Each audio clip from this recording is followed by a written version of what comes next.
जलील साहब। अभी ये प्रोग्राम और जारी है। यहाँ पर खान फिरोज खान की जानिब से हमारे MP साहब का इस्तकबाल।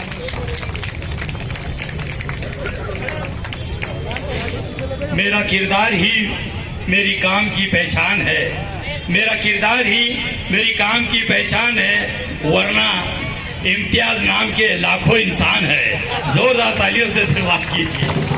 और अब इसके बाद वक्त की नज़ाकत को देखते हुए मैं नाम लेते जाऊंगा। खान साहब आप तैयार रहिए।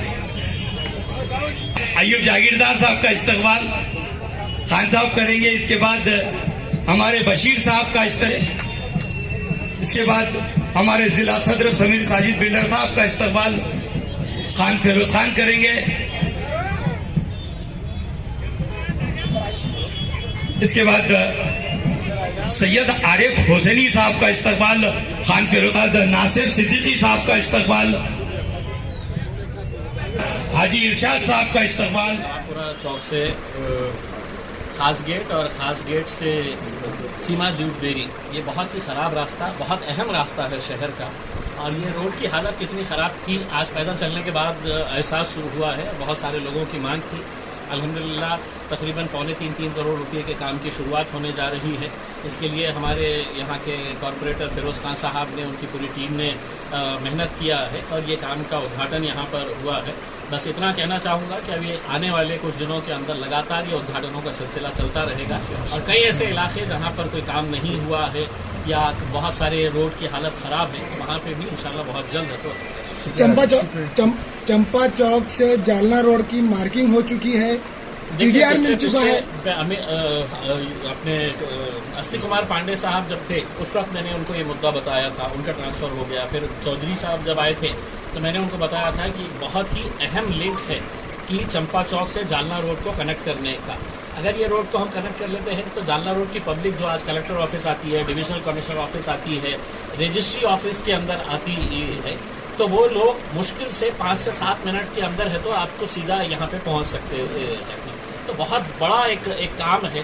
तो इसके लिए अभी जो कमिश्नर साहब आए हुए हैं उनके कान पे भी हमने ये बात डाले है और इंशाल्लाह मैं पूरी कोशिश करूँगा कि जल्द से जल्द हमने ये रास्ते को अगर खोल देते हैं तो ये शहर के लिए भी बहुत बड़ा एक डेवलपमेंट का काम है। नहीं के सामने का तो वो कौन जिम्मेदार है? नहीं, मुझे पता नहीं है। अगर मतलब ऐसा कुछ अगर है, देखिए ये पैसा जो है वो पब्लिक का पैसा होता है जी। आज ये भले ही फिरोज साहब के वार्ड के अंदर काम हो रहा है, लेकिन अगर आप काम के क्वालिटी से मुतमईन नहीं है तो आप बिल्कुल शिकायत कर सकते हैं। मैंने कलेक्टर को लिख कर दिया हूँ, इम्तियाज जलील के फंड से जितने भी काम होंगे लिख कर दिया हुआ हूँ। पहला खासदार होगा शायद मेरे हिसाब से जो लिख कर दिया हूँ कि इसकी क्वालिटी चेक करने की जिम्मेदारी कलेक्टर तुम्हारे ऊपर है। कल किसी ने मुझ पर ये उंगली नहीं उठाना कि साहब तुम्हारा रोड जो था वो बोगस बना था, उसमें मिलावट थी, बराबर नहीं बना है करके। तो मैंने लिख कर दिया हुआ उसमें। तो अगर आप जैसा बता रहे हैं कोई रोड के ऊपर नीचे अगर हुआ है तो आम नागरिक की हैसियत से भी लोगों ने, चाहे वो मेरा फंड हो, इनका फंड हो, किसी का भी फंड हो, उसका आपको बिल्कुल पूरा इख्तियार है कि आप लिखित के अंदर शिकायत दें कि ये रोड बराबर से नहीं बना है, उसको इंक्वायरी कर सकते हैं। इम्तियाज जलील साहब के आज जो रोड का 3 कोटी के रोड का जो ओपनिंग हुआ है ना, पूरा चौरस्ते से खासगेट से सीमा दूर, ये रोड की हालत बहुत ख़राब थी और बहुत दिनों से मैं कमिश्नर साहब के पीछे लगा हुआ था। खासगेट साहब ने भी कई बार उसकी नुमाइंदगी की, तो मैं शुक्रिया अदा करता हूँ। खासगेट साहब ने अपना अपनी तबीयत ख़राब होने के बाद भी, 4 दिन से बीमार होने के बाद भी शॉर्ट टाइम में आया, ओपनिंग किया और सबका शुरू हुआ। सर साहब एक आपसे सर, आप साहब ने तारीफ करेगा फंड डाले थे साहब, ये कलाकारी से क्या पता ये कला मेरे में पुरानी है। अल्हम्दुलिल्लाह मुझे मालूम है कारपोरेशन में कहाँ से पैसे कैसे आते हैं। इसके लिए मुझे इसके लिए हार्ड नहीं करता। नौजवानों, स्टेज के ऊपर मौजूद मजलिस इत्तेहादुल मुस्लिमीन के तमाम जिम्मेदारान, फिरोज खान साहब जिनकी मेहनतों से आज अल्हम्दुलिल्लाह ये इतना बड़ा काम होने जा रहा है, मैं आप लोगों का तहे दिल से शुक्रिया अदा करता हूं कि आज जिस यकीन और जिस भरोसे के साथ आप लोगों ने अपने नुमाइंदों को चुनकर दिया था, हम ये दावा नहीं कर रहे हैं कि हमने 100% पूरे काम कर लिए हैं, लेकिन यकीनन मैं दावे के साथ कह सकता हूं कि आज से 5 साल 6 साल 7 साल पहले के क्या हालात थे, आपके अपने गलियों के, हमारे अपने रास्तों के क्या हालात थे, आप बखूबी जानते हैं। कई सालों का एक बैकलॉग था और उसे महज 5 साल के अंदर भरकर निकालना वो कितना दुश्वारियों का काम था, कितनी दिक्कतों का काम था, शायद इस बात का आप अंदाजा नहीं लगा सकते। और इसलिए नहीं लगा सकते कि यहाँ पर महानगर पालिका के अंदर जब बॉडी थी तो सत्ता किसकी थी, और सत्ता उनकी रहने के बावजूद भी हमारे जो कॉरपोरेटर्स ने, हमारे जो जिम्मेदारान ने जो काम किया है वो यकीनन काबिल तारीफ काम है। आज 3-4 साल हो गए हैं कि इनका ओहदा खत्म हो चुका है, बॉडी खत्म हो चुकी है, लेकिन इनकी तड़प खत्म नहीं हुई है, इनका जोश और जज्बा खत्म नहीं हुआ है कि मैं अपने इलाके के अंदर कैसा और बेहतर से बेहतर काम करता चलूं। और ये सिर्फ आप लोगों की दुआओं की वजह से, आप लोगों की ताकत, आप लोगों ने जो साथ दिया, ये सिर्फ उसी का नतीजा है। मुझे मालूम है कि कुछ महीनों पहले जब मैं इसी इलाके के अंदर एक रोड का इफ्तिताह करने के लिए आया था तो उस रोड की क्या हालत थी, आप हर रोज वहां से गुजरते थे। मैं खुद अंदाजा लगा सकता हूं कि कितनी दिक्कतें आप लोगों को आती होगी। आज यहां पर कितने करोड़, 3.25 करोड़ रुपए के काम का आगाज होने जा रहा है।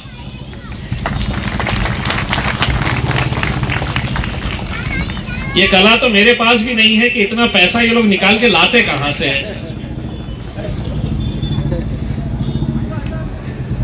मैं तो अब ये सोच रहा हूं कि अगर मेरे को मेरा कुछ काम निकलवाना है तो ये लोगों को साथ में लेकर जाऊं तो कुछ फंड मैं भी निकाल सकता हूं बाहर।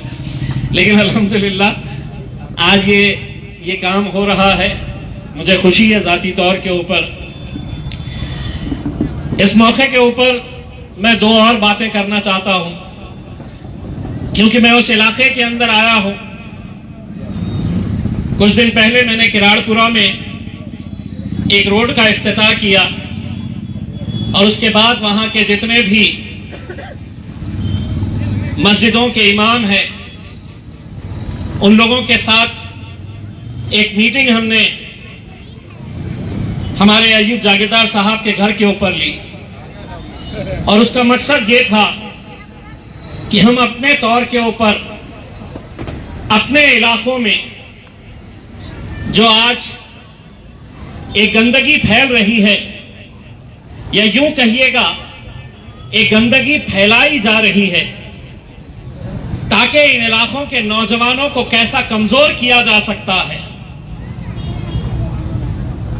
बहुत दूर नहीं, इसी इलाके से बहुत करीब कुछ दिन पहले एक मर्डर हो जाता है और उसमें बंदूक का इस्तेमाल किया जाता है। सोचिए आज हम किस मुकाम के ऊपर आ गए हैं कि क्या मैं और आप भी महफूज हैं। नशे में आने के बाद नौजवान लड़का किस हद तक जुर्म को अपना रहा है, ये आए दिन हमें सिर्फ अपने शहर में नहीं, ऐसे बहुत सारे शहर हिंदुस्तान भर में हम देखते हैं। और मैं ये दावे के साथ कह रहा हूं, पूरी जिम्मेदारी के साथ कह रहा हूं, ऐसा नहीं है कि कोई नशे का कारोबार कर रहा, कोई नशा खरीद रहा, कोई इस्तेमाल कर रहा। ये पूरा का पूरा जो खेल है ये सरकार की देखरेख के अंदर हो रहा है, पुलिस की निगरानी के अंदर हो रहा है। पुलिस बखूबी जानती है कि किस इलाके के अंदर, किस घर में, किस दुकान के अंदर ये कारोबार चल रहा है। लेकिन उन्हें तुम्हारे मरने से, हमारे मरने से कोई फर्क नहीं पड़ता है। उन्हें उनका हफ्ता मिल रहा, उनका पैसा मिल रहा। और अगर ये नौजवान लड़के अगर नशे के अंदर मर रहे हैं या मार रहे हैं तो किसी को कोई फर्क नहीं पड़ने वाला। इसीलिए कि हमको तय करना है कि हम खामोश बैठकर तमाशा देखते रहे या हम अपने तौर के ऊपर इसको रोकने के लिए अपने अपने मोहल्ले में, अपने अपनी गली में, अपने अपने इलाकों के अंदर कुछ ठोस कदम उठाएं।